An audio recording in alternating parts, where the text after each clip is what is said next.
Okay. I don't know how this one gonna go. I don't know what I'm gonna talk about. I'm gonna go out the dome with this one. Like the other two I just did. It was straight out the dome. It was just things I was thinking about. And yeah, this ain't for people, this is like my therapy session. This how the stuff that I hold inside that I think I don't want people to know. This is stuff that I'm putting on here. Or the stuff that shaped me in the good or the bad. So now I'm still on the bad, and sometimes, I sit here and I put it out for people to say, this is the bad for me. Okay? All right, I'm gonna try this one right now. Okay. I met the most amazing female in the world when I grew up.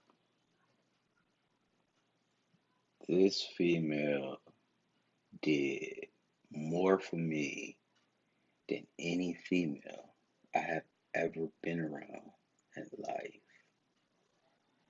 I think I was with her for maybe 2 years. And I think I broke up with her because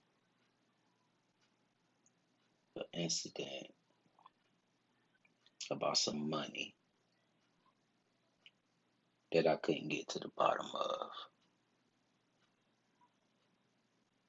But if you is one of the people that listen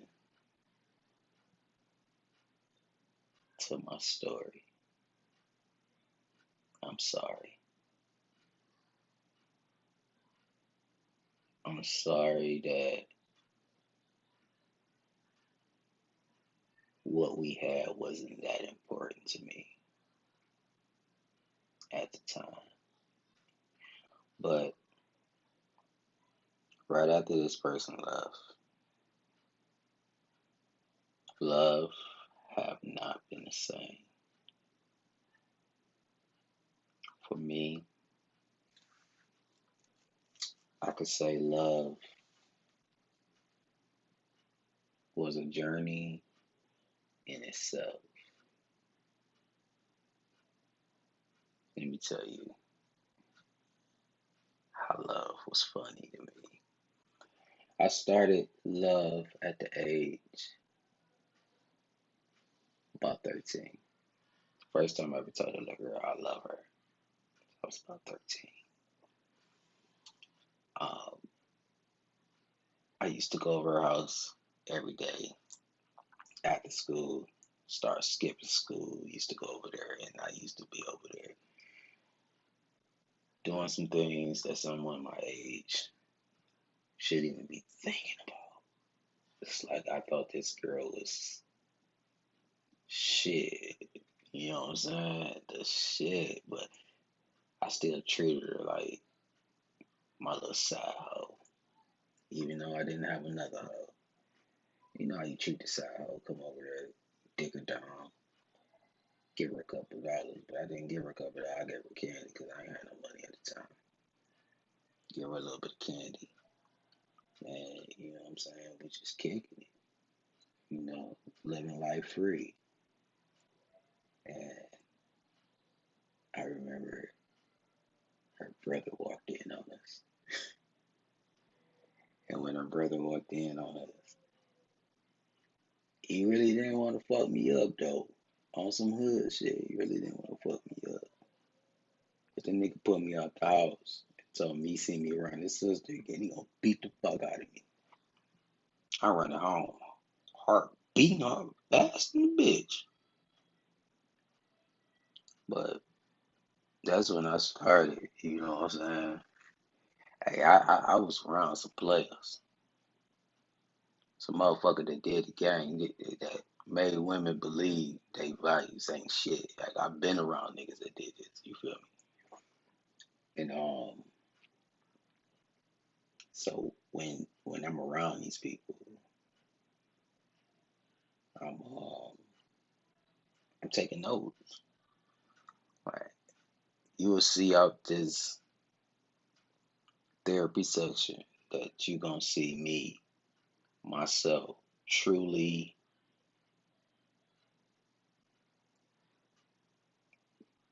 tell you my memory is crazy. I tell you my memory is crazy. I remember every fucking thing ever happened to me. Alright, alright, let's get back to the story. Now this instance I'm about to tell you about was around the same time I Take Two. I met this girl, right? Let me tell you how I met her. It was me and my my brother's nephew. I want to say it's his nephew. I don't know how you look at him now, but the guy was married into the family of my brother's wife. All right. So we sitting on the porch, and I see this girl. She walk out the house. My my boy say, yo baby, come here. He start walking off the porch trying to get it. He trying to get a hard too. And you know what I'm saying? She she came and did some disrespect. Didn't even give that man the look that he truly deserved from the sweet shit he was trying to speak to her. You know what I'm saying? So I stood up like, you stuck up, bitch. I sat back down. She turned around and I started pointing at this nigga real fast. Like, he said it. So she she came back and she said, I'm gonna get my brother to fuck you up. And I stepped off the porch. Like I told you, I was around players my whole life. So to get a woman to listen to me was something that I mastered. I mastered this like MJ mastered the going down the lane and dunking the ball on the motherfucker. I mastered this shit at an early age. I walked off the porch. I say, hold on. Don't let one man evilness change the perspective of this day. We here. We here right now.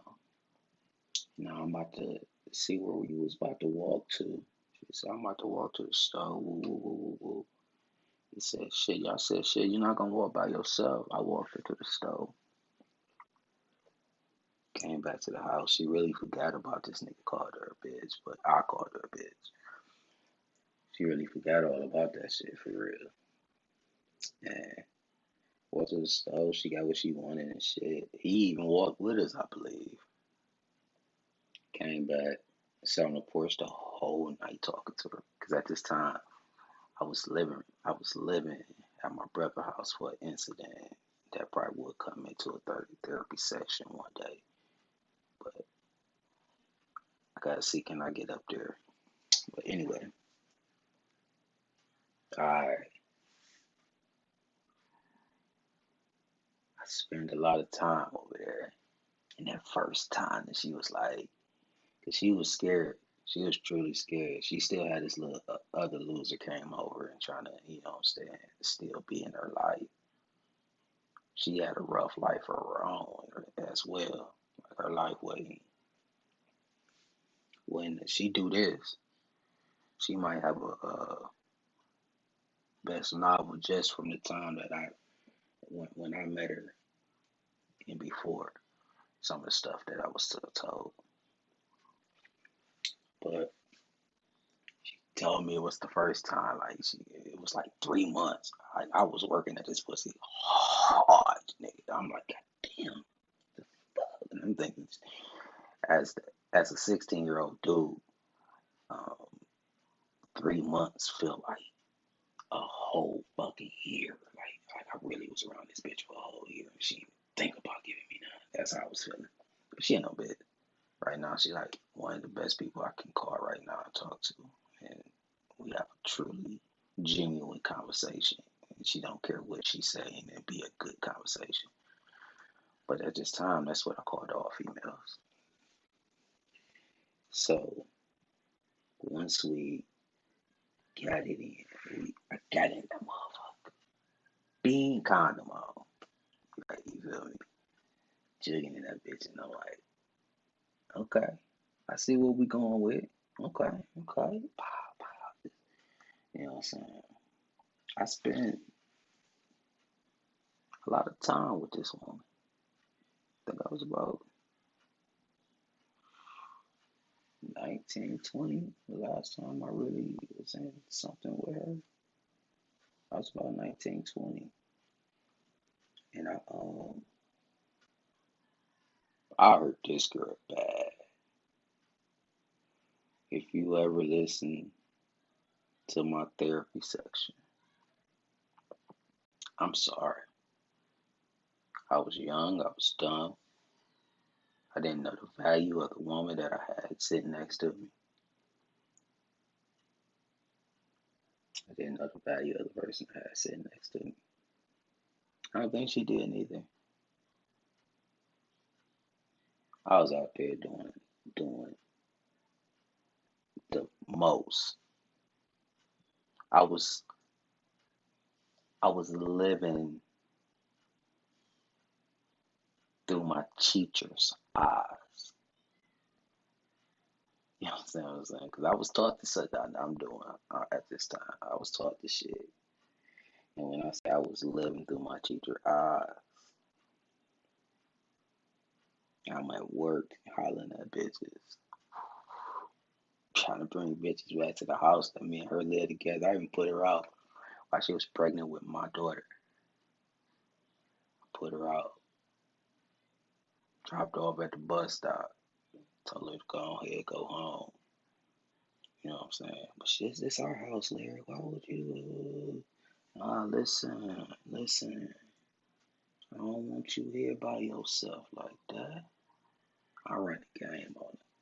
Because at the time, like, it was some problems going on in her stomach that made my baby come early at this time.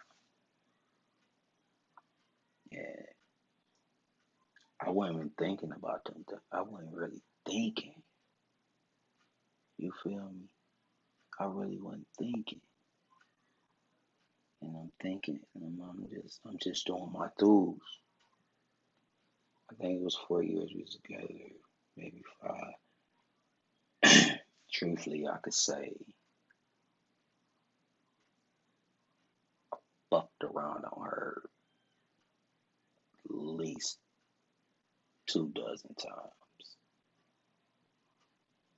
Truthfully, honestly, I'm talking about at least 15 women in them 2 dozen times. At least 15. And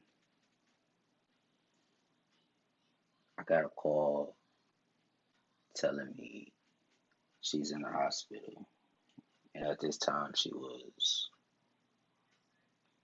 5, maybe six, probably 6 months, 7 months, probably around that time. She in the hospital. I get the call. And what I do when I get the call, well, it was a page. I'm sorry, it was a page that made me make a call because at the time, cell phones wasn't like popping. It wasn't. Cell phones ain't what they is right now. Cell phones was a totally different game around this time. We talking about 98. We're talking about 98. If y'all remember 98, cell phones was popping, but your kids didn't have them motherfuckers. You feel me? Your kids wasn't popping with no motherfucking cell phone in 98. The ones that had cell phones, you know that motherfucker had to have some type of bread. You know what I'm saying? But we had pages. We had pages at this time. Um, once the um the page came through, boom. I'm sitting with a breezy at this time. Dead ass. I'm sitting with a girl right at this instance, about to put this flavor together before I get out the house. And once I'm doing what I'm doing, my 1-2 is going on strong. I get the text, I get the page, and when I hit the page, boom, call off the girl phone to the number that got paged to me. I called, and it's a hospital, and it's her mother telling me that she about to have my baby, and I'm saying, what the fuck, not now? Yeah, you know what I'm saying? Nah, she supposed to be coming in November. She was been born in November. I remember the day, November 24th, I think. She gonna kill me if it's not. But this day is September 14th. It's the day I get the call. I get to the door, like in concern. Like I'm really concerned. I'm really am concerned right now. I get to the door, and her mother knew something was up because she knew I was the type of person I'm gonna come Johnny on the spot anytime. It took me like 3 hours to get there and shit. You can't go in the back. What the fuck? Like, she mean I can't go in the back? I think my mother was there at this time too. What you mean I can't go in the back? You can't go in the back. So I'm sitting inside. I'm sitting at the side door. I'm sitting at the door. I'm waiting. 12 o'clock roll around a.m. 1 o'clock pop. Somebody come out and say the baby is born. She might not make it. They put her in a ventilator. This little beautiful thing was could sit in the middle of my hand. And the first thing happened is I break down and cry. And at the time, I didn't really think like you caused this shit, nigga. I didn't think that. I thought, what type of stress somebody put on my baby that caused this shit?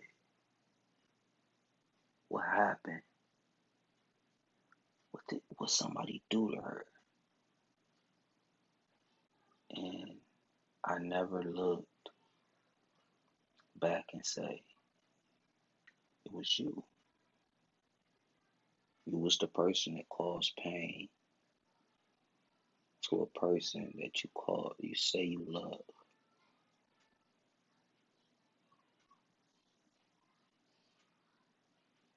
I do. I love my daughter to death. Her mother too. I'm sorry. I'm sorry to the things that we had to go through in life to make driving our incident to you hating me. And now the best thing in the world happened. She turned 39. She could turn 39 soon. Next month, she'll be 39. And she found her king. All the applications they got put in on this woman.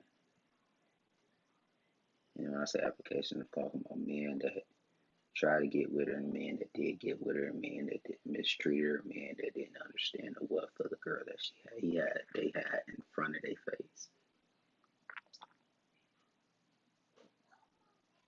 That was crazy.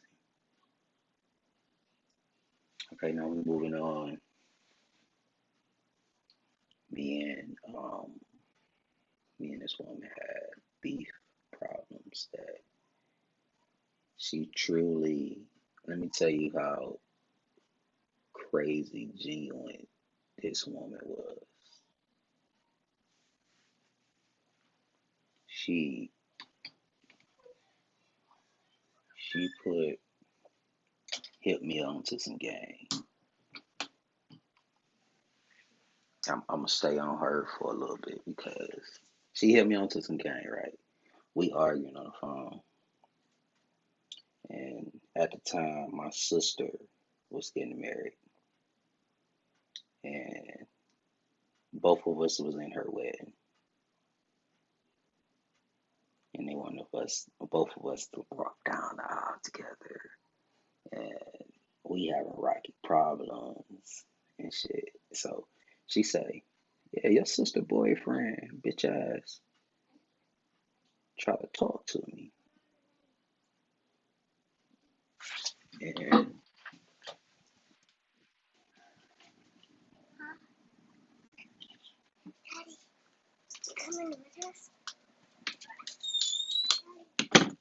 and when when